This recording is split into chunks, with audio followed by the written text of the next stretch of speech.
Desde el inicio de la contingencia sanitaria, se vivieron duelos por la pérdida de familiares, trabajo, dinero, actividades sociales, viajes y otros planes personales.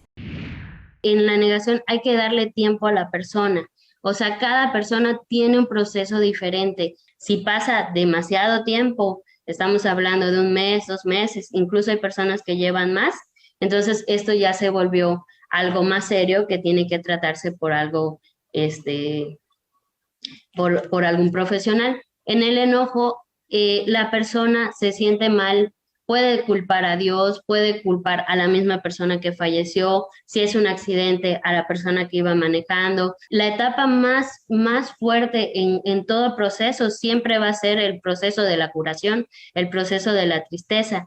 Y mientras más rápido se empieza a sufrir, pues más rápido se termina. Llorar es parte de una catarsis para lograr la aceptación, es decir, cuando la persona está mejor y adquirió un aprendizaje. De no ser así, es posible que haya un estancamiento que debe tratarse por un profesional. También se puede registrar la falta de control de pensamientos e impulsos, que representaría riesgo de autolastimarse o herir a quienes lo rodean.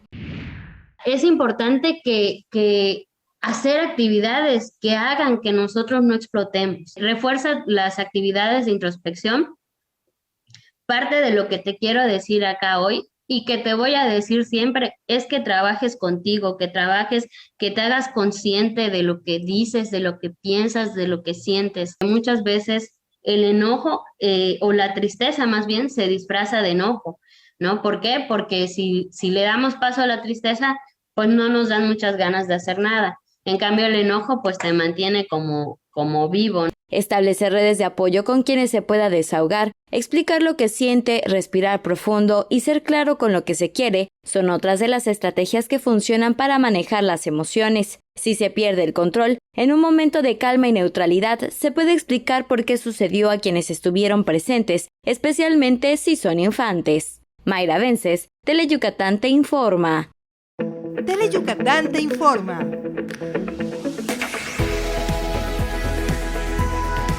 Lunes a viernes, 3 de la tarde. Síguenos.